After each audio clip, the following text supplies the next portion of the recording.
Okay, our topic for today is hyperbola pitting. In ground penetrating radar, we use the hyperbola pitting to get the exact depth of the target. In order to get the accurate data, we need an accurate value of the dielectric constant. Every material has a different value of dielectric constant or the permittivity. For example, air is 1, water is 81, dry sand is 4.5.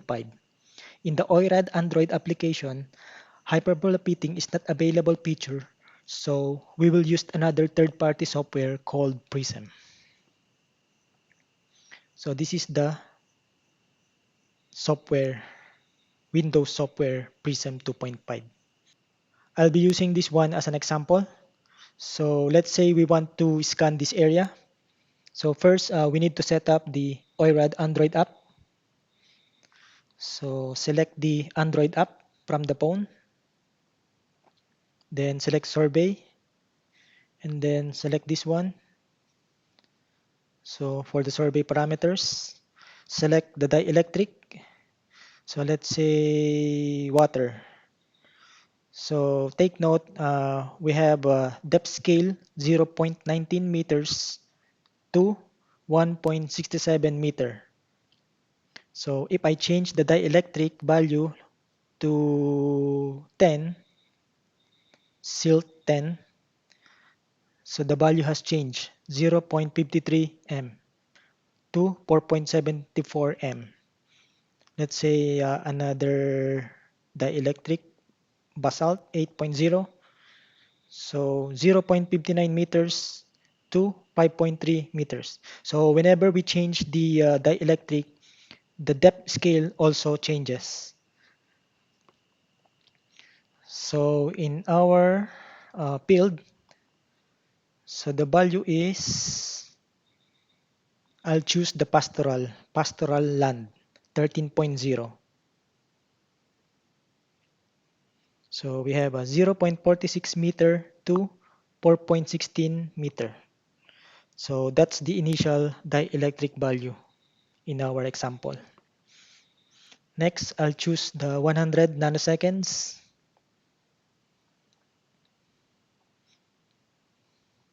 And then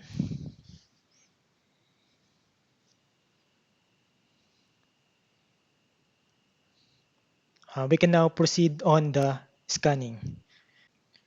Let's say we are completed on the scan. So select OIRAD Android app.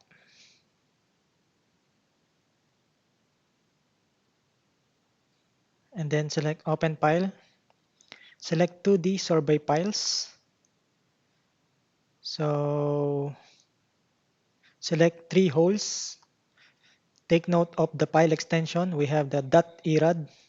So this .irad need to be converted into .sgy file so that the Prism can able to read that file.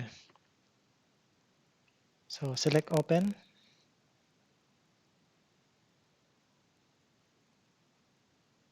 And select this one to convert from irad to .sgy. And then next, select File Manager. Select Storage. And then select folder OIRAD. So the location of that IRAD files are in the 2D survey files. So on this folder. So this one, 3 holes, .irad. So the converted file SGY is on this folder. So we now have the .sgy file. I already transferred the .sgy file into the local PC. So this is the folder and this is the .sgy file. To open the file, just select this application, double click, click File, Open, select the file, click Open, click OK, click Maximize. So we have the two hyperbolas. and one anomaly. So this is the y-axis and this is the x-axis. So for the y-axis, we have the time in nanoseconds and we need to convert time nanoseconds to depth meter. So to do that, select this tool, time depth conversion tool, left click, and now the time changed to depth meter. Next, use the hyperbola.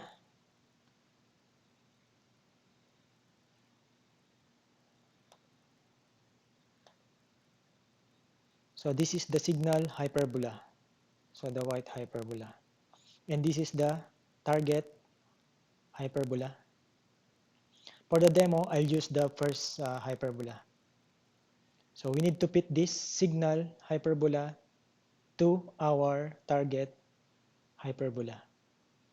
So let's say this is the target hyperbola and this is the signal hyperbola. So we need to fit this hyperbola to our target hyperbola. So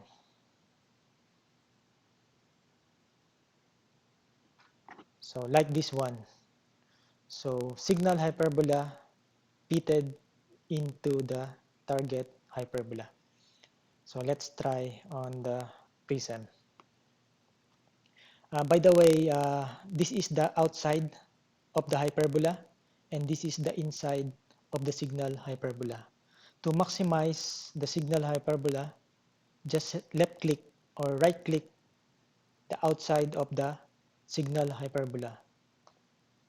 So like this one. Again, to maximize, select the outside of this hyperbola. And then to minimize, just select any inside of the hyperbola. Right click, right click, right click. So that's the how to maximize and minimize the signal hyperbola. So to fit this hyperbola, just select the target hyperbola apex. So hover your mouse on the apex of the target hyperbola and then left click the mouse button. So as you can see, the signal hyperbola is not fitted yet to the target hyperbola. So let's try selecting the outside of the signal hyperbola. So this one is the outside of the signal hyperbola. Right click. Okay, let's try again. So again, select the outside of the signal hyperbola. Right click. Okay, almost fitted. Let's try again. Right click. Okay.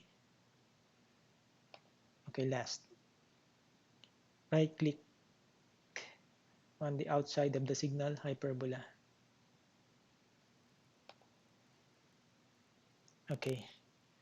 I think the signal hyperbola is now exactly fitted into the target hyperbola. And to check, we have the permittivity of 39.98. So this value is the exact permittivity or the exact dielectric constant.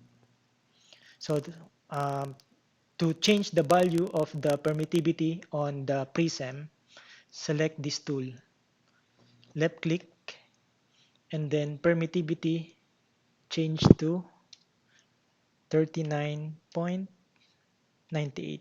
So 39.98, 39.98.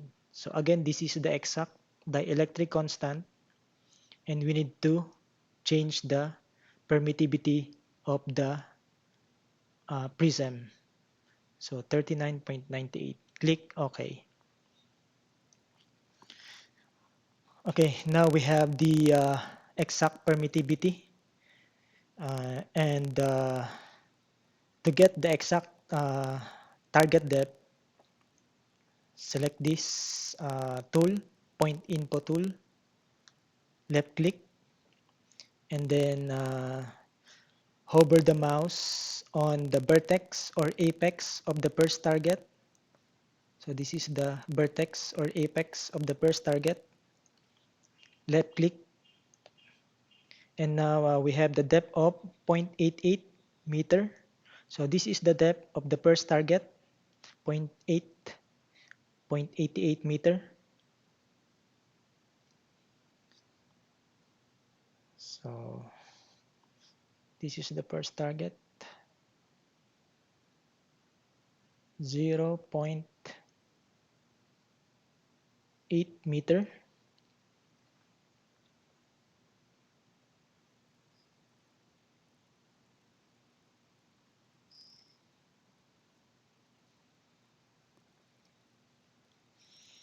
Next, the second target.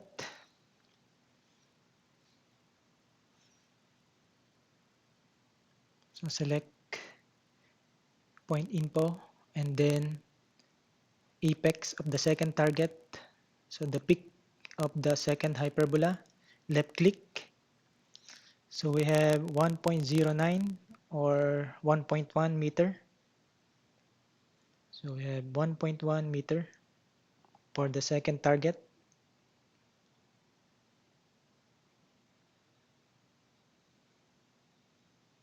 So we have 1.1 meter. Next. So for the third target, let's try to change the color. So choose the color palette, left click, and then select the load. So let's try number 6 color and then click OK.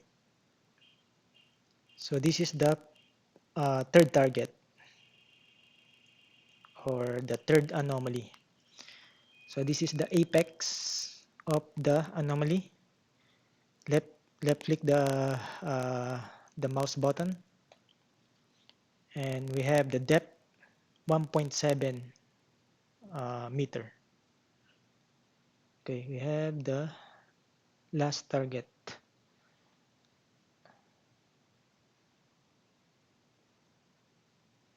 1.7 meter.